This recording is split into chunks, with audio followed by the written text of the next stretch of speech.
आज हम लोग एक नए लेक्चर को मुलाकात कर रहे हैं। यदि आपको ये चैनल का लेक्चर पसंद आया हो तो चैनल को सब्सक्राइब करिए और ज़्यादा से ज़्यादा शेयर करिए और बेल के आइकन को प्रेस करके नोटिफिकेशन को प्राप्त करिए ताकि हम आपसे इजीली कनेक्ट हो सकें। आज हम लोग क्या डिस्कस करने जा रहे हैं ये समझना है।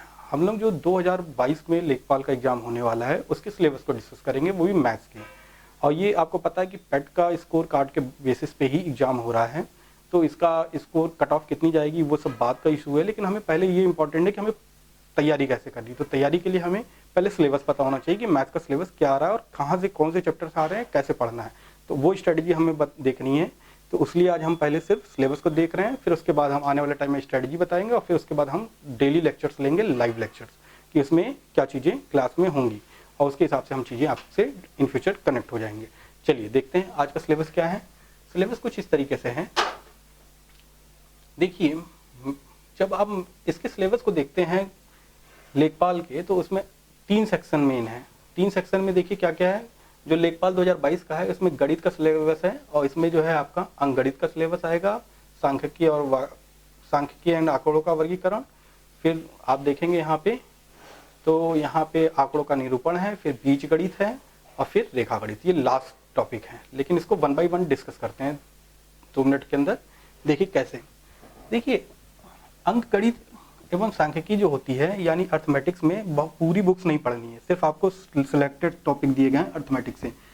आपका क्या आ रहा है अर्थमेटिक में, जो आ रहा है ये देखिए आपका आएगा संख्या पद्धति आ रहा है, प्रतिशत आ रहा है, लाभ व हानि। ये 3 चैप्टर आ रहे हैं सिर्फ अंकगणित के। तो इन 3 चैप्टर पे ही फॉलो करिएगा, एग्जाम में इससे बाहर नहीं जाना है, क्योंकि जितना सिलेबस दिया है आयोग ने उतने से ही वो क्वेश्चन पेपर सेट करेगा। और ये जान लीजिए, आप चाहे उसका उदाहरण देखना चाहें तो आप प्रीवियस ईयर वाला जो अभी पेट पेपर हुआ है उसका सिलेबस उठा के देख लीजिए और उसका पेपर का पैटर्न देख लीजिए, वो सिलेबस से बाहर गया ही नहीं। तो सिलेबस में आपके यही 3 चैप्टर दिए हैं अंकगणित में।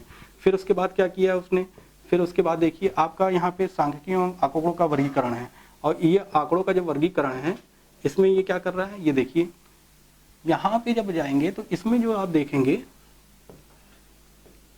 बारंबारता पूछी जा रही है। बारंबार देखिए, ये जो स्टैटिक्स का ही पार्ट है, जो इतना ही है। स्टैटिक्स में क्या पूछा जा रहा है, ये बारंबारता को डिस्कस कर रहा है। बारंबारता बंटन जिसको फ्रीक्वेंसी डिस्ट्रीब्यूशन बोलते हैं, सार्डियन को बात कर रहा है, टैबुलेशन को संचयी बारंबारता, क्यूमुलेटिव फ्रीक्वेंसी की बात करेगा, केंद्रीय माप सेंट्रल मेजर्स की बात करेगा, समांतर माध्य अर्थमेटिक मेजर्स की, माध्यिका मीडियन की और बहुलक मोड्स की। यानी हमारे इतने टॉपिक आएंगे किससे, सांख्यिकी वाले सेक्शन से। तो हमको ये चीजें देखनी है। इसके बाद क्या होगा, इसके बाद सिलेबस में आप देखिए, सॉरी, इसके बाद आप देखेंगे यहाँ पे आ रहा है आंकड़ों का निरूपण। आंकड़ों का निरूपण जो है डीआई है, यानी किसी भी बुक से आप उठा लीजिए उसमें ये डीआई का पोर्शन मिल जाएगा। इसमें 4 टाइप की डीआई दी गई है। दंड चार्ट जिसे बार डायग्राम बोलते हैं, पाई चार्ट यानी आपको पाई में कहीं है, आयत दे दिया गया, हिस्टोग्राम, बारंबारता चार्ट। ये सारे के सारा एक ही चैप्टर है, डाटा इंटरप्रिटेशन। ये चारों सिलेबस के पॉइंट आपको डाटा इंटरप्रिटेशन में मिल जाएंगे, ये बात समझिए। तो आपको सिर्फ एक चैप्टर पढ़ना है जिसमें ये चारों टॉपिक कवर हो जाएंगे, ठीक है। चलिए आगे देखते हैं। आगे जो है, आगे कुछ इस तरीके से है। बीजगणित में है। बीजगणित में देखिए क्या क्या आ रहा है। बीजगणित में कुछ ये चीजें हमारी लघुत्तम समापवर्तक एवं महत्तम समापवर्तक एवं उनके बीच संबंध, ये जानते हैं, अलजेब्रा वाला पोर्शन है।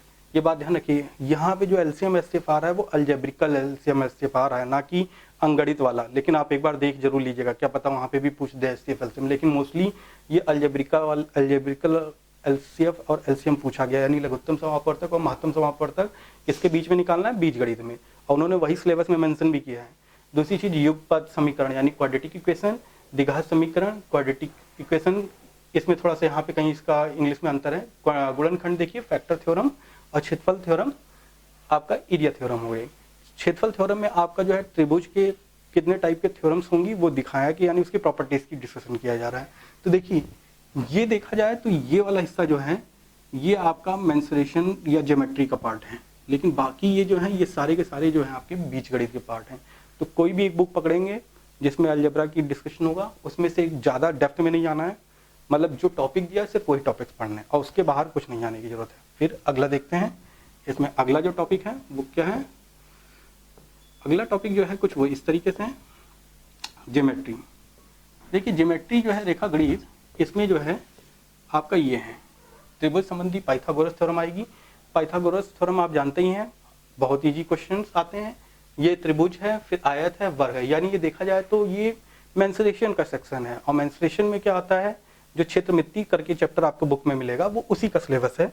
और ये देखिए फिर उसी में आप आगे बढ़ेंगे तो थोड़ा सा आपको ये भी मिल जाएगा, समलंब चतुर्भुज, समांतर चतुर्भुज, चतुर्भुज के परिमाप तथा क्षेत्रफल यानी पेरीमीटर, और वो दिया है वो भी समचतुर्भुज के, वृत्त के परिधि और क्षेत्रफल यानी सर्कमफेरेंस पूछा गया है। तो ये आपको इजीली जो है आपका सॉल्व हो जाएगा। तो ये जो रेखा गणित का सिलेबस है ये आपका 2 डायमेंशनल फिगर्स की बात कर रहा है, ना कि 3 डायमेंशनल। जैसे कि आपको गोला नहीं पढ़ना है, शंकु नहीं पढ़ना है, ये सारी चीजें नहीं पढ़नी, सिर्फ 2 डायमेंशनल ही पढ़ना है। और जितना सिलेबस दिया है उससे बाहर आपको बिल्कुल नहीं आना है। ये सिलेबस आप देख लीजिए एक बार फिर से सरसरी निगाहों से, क्योंकि आपको पता होना चाहिए कि हमें पढ़ना क्या है। और ये देखिए ये पूरा का पूरा सेक्शन आपका 2 डायमेंशनल फिगर मेंसुरेशन का है। ये भी आपका पूरा फिगर 2 डायमेंशनल फिगर मेंसुरेशन, यानी ये पूरा का पूरा एक चैप्टर है बस। और एक चैप्टर में पूरी रेखा गणित आ जाती है, मैक्सिमम से मैक्सिमम 2 चैप्टर यदि प्रॉपर्टीज ऑफ ट्रायंगल ले लिया जाए तो, यानी उसकी त्रिभुज के प्रॉपर्टीज की बात की जाए, गुणों की। दूसरा बीज गणित में आपको मैंने कहा ये भी जो क्षेत्रफल वाला पोर्शन है ये भी आपका इसी का अंदर का है। लेकिन बीज गणित का जो ये सिलेबस है, ये सिलेबस तो आपका प्योरली बीज गणित में है, तो यानी ये भी 1 से 2 चैप्टर है मैक्सिमम। तो 2 और 1 मान लीजिए 3 से 4 चैप्टर ये हो जाएंगे। और अप्रोक्सीमेट आप ये देखिए तो ये एक पूरा किसी भी अंकगणित की बुक से लेंगे तो आपको क्या मिल जाएगा, ये पाई कवर हो जाएगा, मतलब आपका डाटा इंटरप्रिटेशन कवर हो जाएगा। ये ऑलमोस्ट किसी भी आर.एस. अग्रवाल से पढ़ लीजिए, एस.डी. यादव से पढ़ लीजिए, या किरण पब्लिकेशन से, जिस बुक से भी पढ़ना चाहें आप पढ़ सकते हैं, ठीक है। लेकिन फिर उसके बाद क्या आएगा, उसके बाद जो आपका था ये स्टैटिक्स वाला पोर्शन। स्टैटिक्स के लिए आपको कोई एक अच्छी सी स्टैटिक्स की बुक लेनी होगी, वो भी 12th लेवल तक की, उससे बाहर नहीं आता है। और एग्जाम में वो उतने ही लेवल तक का ये पूछा जाता है, ये बात समझिए। ये नहीं कि बहुत हाई लेवल पढ़ना है, बहुत लो लेवल पढ़ना है, 12th लेवल अप टू पढ़ना है, जिसमें ये आपकी चीज़ें सारी कवर हो जाएंगी। स्टैटिक्स का एक पूरा चैप्टर ही होता है और उस एक चैप्टर में ही ये कवर हो जाएगा। फिर उसके बाद देख रहे हैं आप अंकगणित में ये 3 चैप्टर अलग से पढ़ने पड़ेंगे, संख्या पद्धति, प्रतिशत, लाभ व हानि, ये 3 चैप्टर हैं। तो देखा जाए 3 ये, 1 ये टोटल।